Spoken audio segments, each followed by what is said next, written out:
Kylie Padilla, broken-hearted. Cryptic post para kanino? Usap-usapan ngayon sa social media ang mga palaisipang Instagram story posts ng aktres na si Kylie Padilla, na naging sanhi ng samot-saring espekulasyon mula sa kanyang mga tagahanga at taga-subaybay.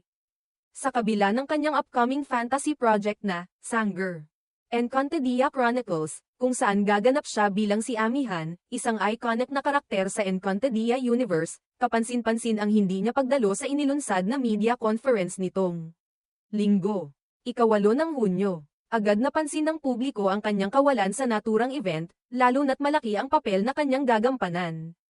Sa halip na makitang dumadalo sa presscon, isang Instagram story ang inilathala ni Kylie na kinabibilangan ng broken heart emoji. Walang karagdagang pahayag o kahit anong teksto ang kalakip ng naturang post, na lalong nagdulot ng palaisipan sa mga netizen tungkol sa tunay na kahulugan nito. Kasunod ng nasabing emoji, mas lalong lumalim ang usap-usapan nang magbahagi rin si Kylie ng isang thought-provoking statement tungkol sa mga kalalakihan. Ayon sa kanyang post, pinahahalagahan daw niya ang mga lalaking hindi tinatrato ang kababaihan bilang mga sexual na nilalang, kundi bilang mga taong may dignidad at halaga. Bagamat hindi tahasang sinabi kung para kanino ito, marami ang nagtanong kung ito ba ay may kaugnayan sa kanyang personal na buhay o may koneksyon sa kanyang mga nakaraan. Mabilis namang umani ng reaksyon ang kanyang mga IG stories.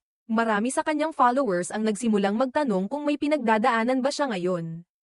Ang iba na may nagbigay ng suporta at pangunawa, anuman ang tunay na pinagdaraanan ng aktres. Hindi rin naiwasang ungkatin ng ilan ang mga dating isyu na kinaharap ni Kylie. Kabilang na ang kanyang paghihiwalay kay Aljur Abrenica, na naging matunag na usapin sa showbiz noong mga nakaraang taon. Habang ang mga haka-haka ay patuloy na lumalaganap, wala pa ring opisyal na pahayag si Kylie ukol sa kanyang mga cryptic na post. Hindi rin siya nagbigay ng kahit anong paliwanag kung bakit hindi siya nakadalo sa media conference para sa bagong proyekto ng GMA Network.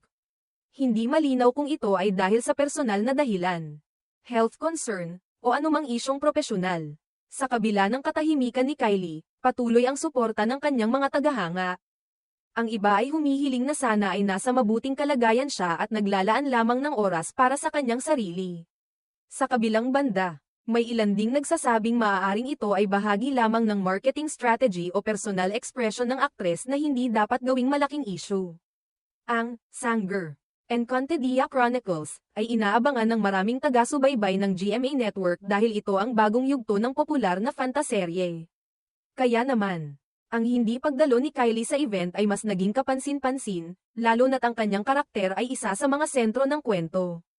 Habang wala pang kumpirmasyon mula sa kampo ni Kylie, nananatiling bukas sa interpretasyon ang kanyang mga post.